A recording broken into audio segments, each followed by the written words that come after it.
registration, everyone had a chance to renew old acquaintances before settling down to the hard work of the assembly.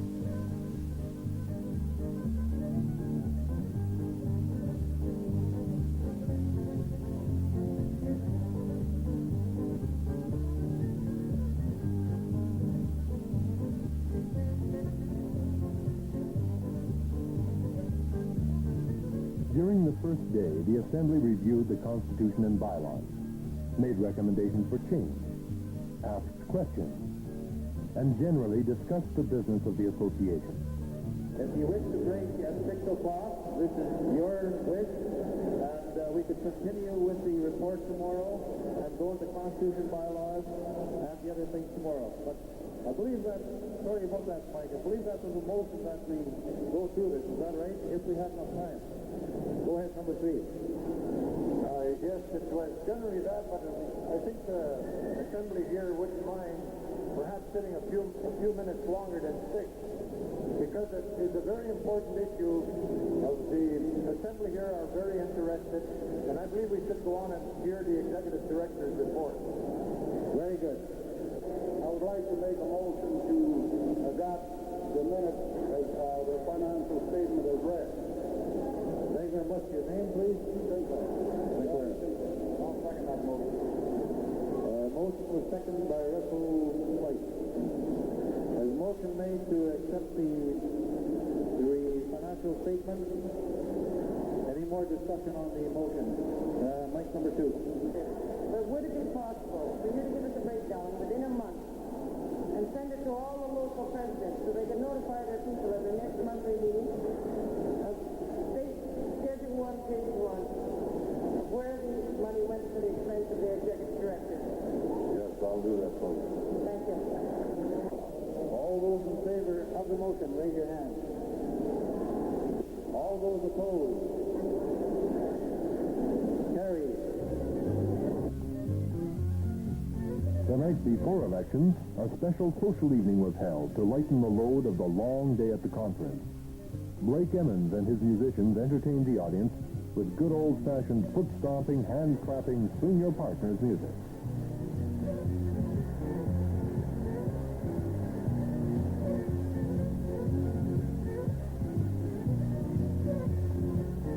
San Daniel's daughter Terry also entertained.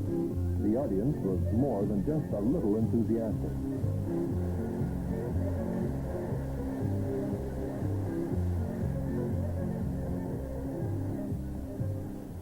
After every social gathering, there's still work to be done.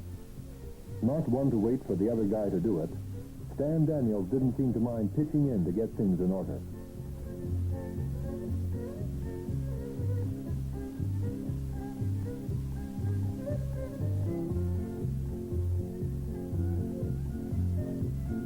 The next day, it was back to work for the Assembly. It was election time. The person that nominated each candidate for presidency said a few words about his candidate, his capabilities, qualifications, why he felt his particular candidate would make the strongest leader for the Metis people of Alberta. The candidates then, in turn, addressed the Assembly. Nominated to run this term were Stan Daniels, Bill Lafferty, and Ernest Anderson. 2 years ago, I lost in this very place. And I let my name stand for the board of directors. A lot of people thought that I was going to run just because I wasn't president and I was going to leave. Not this man. And I know you, as Metis people, will not leave this organization. You will stick with it. Like I told Premier Stone yesterday, that I was going to build an organization strong enough to step on government toes when they try to step on ours. We have taken it for a long time, and we're not taking it anymore. I know there's a lot to do. There's a lot more that has to be done. What's the one So what's the one But we're tough too, like I've said before. And we're not going to stop until we have a good share of this country. This association in this province has helped other Metis people in other provinces, from Newfoundland to the Yukon, to organize, to work with the federal government, and to work with their provincial governments. There are some provincial governments today in Canada that do not recognize the Metis people or their organization. But you cannot say that about the Media Association of Alberta. It is well recognized, and we work together. We have a lot of arguments, like Mr. Adair said yesterday. He loses some of the arguments, I lose some of the arguments. But we at least can sit down like men and work out the details and work out the problems and try to find ways to solve these problems. So all I can say to you, and thank you for coming out in the extreme cold and bad weather and getting here. We thought maybe you wouldn't make it, but you are people who are conditioned to hardship. You are people who have lived in hardships all your life, and you can take a little bit more. But as I say before, and I'm saying it now, we're going to make a difference in this country, and we have a lot of good people in government that's on our side to help us. So thank you and good luck, ladies and gentlemen. Thank you very much, Sam Daniels, the past president of the Metis Association of Alberta. Now we'd like to call on the next gentleman in line, Mr. Bill Lafferty. On one hand, when you are promised a house and a job, on the other hand, they tell you to take welfare and you'll never own your house. Secondly, what do you want? Do you want an honest leadership where there is no corruption, no affiliation with political figures? Do you want your own organization to grow, find its own direction? These are the questions that I ask, and this is what I stand for. What I promise here today is to give you people back the authority at your local level. The board of directors should turn around and have the authority to make the decisions that they need for their own environment, their own community, as they see fit. Not to find the standardized housing that would be used in Calgary and way to hell and gone up at Assumption. And all the Metis people are centered up in the north.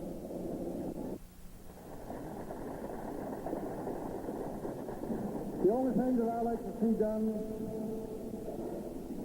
is have everybody within the province of Alberta involved within the organization. By this, I mean there will be, or should be,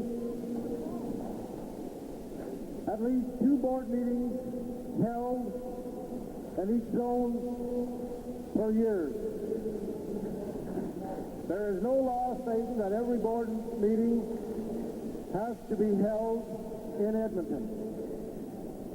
I would like to know how many people here today has ever attended a board meeting of their called association. For me, I haven't.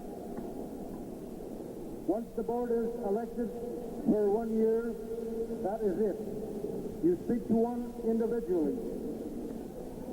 I would have liked to attend one of their board meetings to see how they carry out our business. And I imagine a lot of you out there would like to see the same thing. I hope that the board is a very strong board, because the board will govern me and you will govern the board. And I am not a dictator. Thank you very much. Thank you very much. Ernie Anderson. With all the issues to be considered, the moment of reckoning was at hand. The voting began. You make a bunch of promises, and 2 days later, you break them.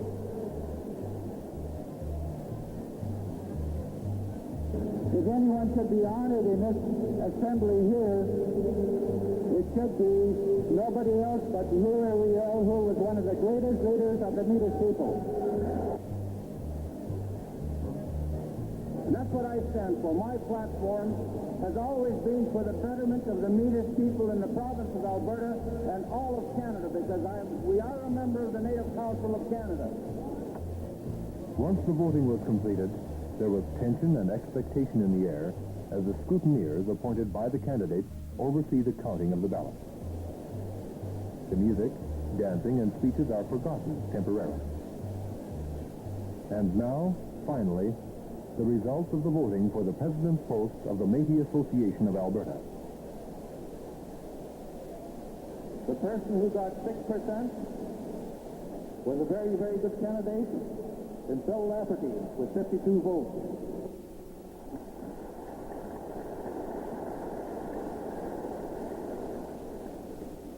A person who has quite a number of supporters as well is next in line with 159 votes, 19%, Ernest Anderson.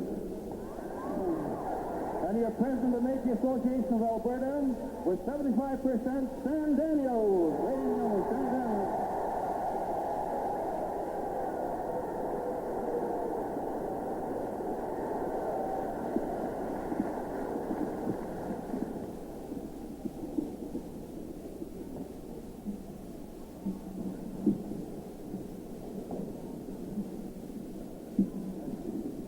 Ladies and gentlemen, I try to pass myself off as a tough guy sometimes, but you really make me feel good today.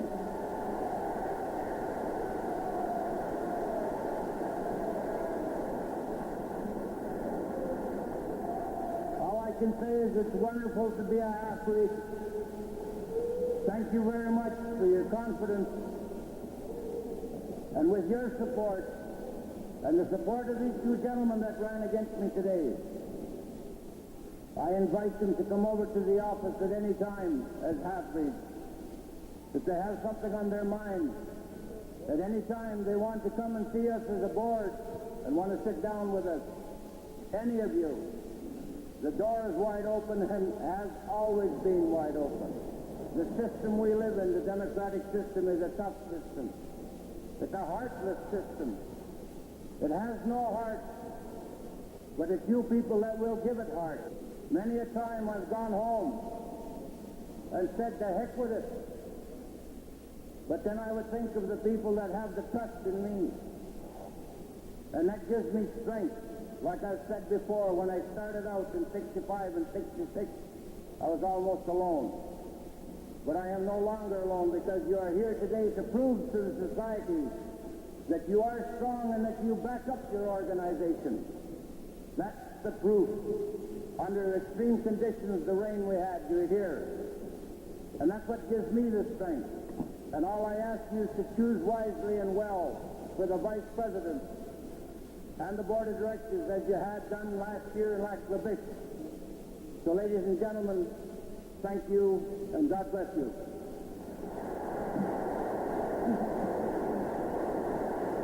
Thank you very much, the President of the Metis Association of Alberta, Stan Daniels. What do you think of the result of the election with Stan Daniels as president? Oh, I think it was very nice, 100%.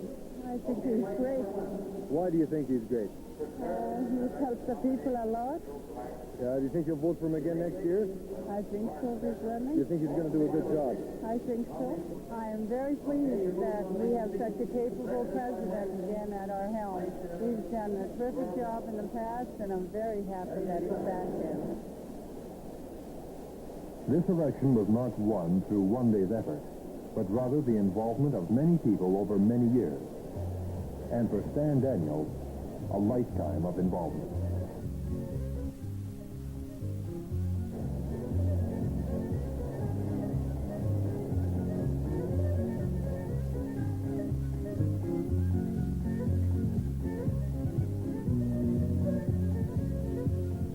You as Metis people have to present your mind, your determination that you want change, that you're going to demand change through your organization, and you have to be there to do it. You have to be there not to help us, but to help yourself to do what you want to happen. You cannot do it alone. You need your brothers and sisters from Cold Lake to Wabasca, from Wabasca to Calgary, with every corner of this province. Every Metis has to get involved to make these changes and to make these changes possible.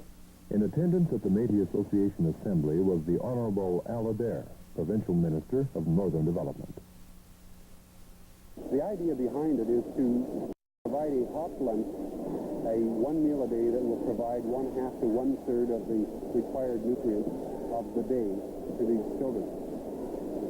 This we've worked out and through the Department of Health and Social Development, who are sponsoring the program, and the Honorable Minister Crawford, these lunches will be served. So I think really that, in essence, is what it is. It's to provide a hot lunch to the students, to also allow the people of the community to be a part of it by working and serving the lunches themselves. So it'll be a total community project.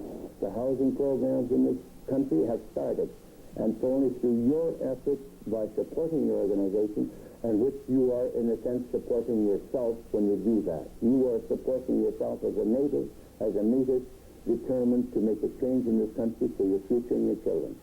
Federal Minister of Urban Affairs Ron Dasford, in the spring of 1974, announced the much-needed and long-awaited housing program for isolated peoples. Well, it has quite a number of features. I think the essential ones are the application of a federal provincial financial formula of 75% to have the native organizations in the province, through that financial formula, build housing or acquire existing housing and then sell it rather than rent it, but sell it to people on an income basis, so that we can provide by this sale of new housing, sale of existing housing in remote areas to people in the greatest need at purchase-to-income scales that go right down to zero. We have, the best housing in the world, and Canadians are generally the best housed people in the world. We also have some of the worst houses.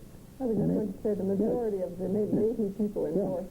We also have some of the worst, and most of that is native and native housing. And so, okay, we've got to overcome that. We're not obviously going to solve all of the problems at once.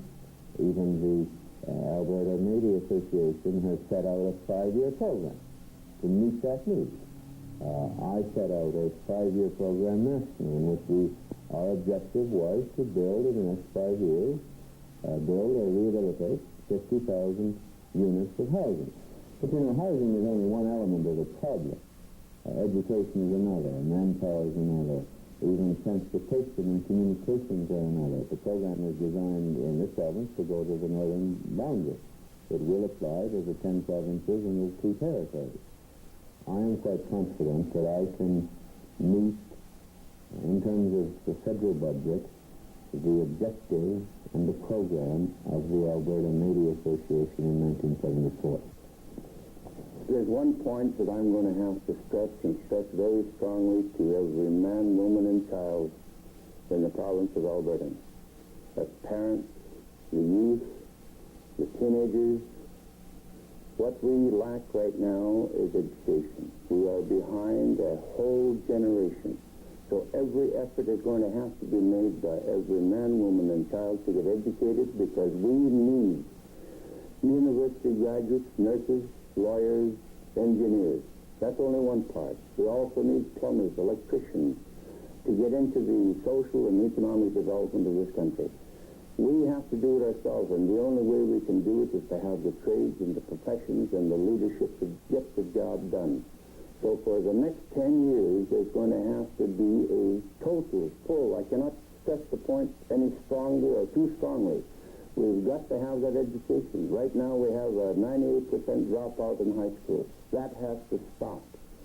The youth have to continue with. They have to have the confidence in themselves, the confidence in their leaders, the confidence in the system to go to school, that there is a future, and the future is in education.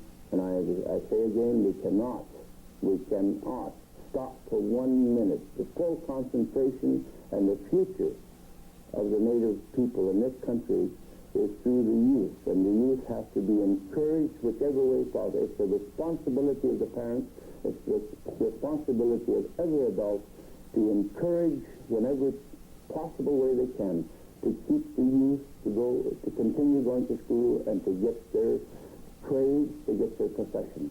This is part of the whole program, because the leadership of the future is going to rest on the 8, 9, 10-year-old, 15-year-old, 16-year-olds of today are going to have to take our place. They're going to have to continue the work that has been started by a great number of people today. We need leaders. We need 500 leaders in this country. And the only way we can get that leadership is for them to have that education, to have that knowledge. That, ladies and gentlemen, my dear friends, is the name of the game. And that is the only way we will ever succeed, is by knowing the name of the game, learning the name of the game, and doing it. And it's only you that can do it.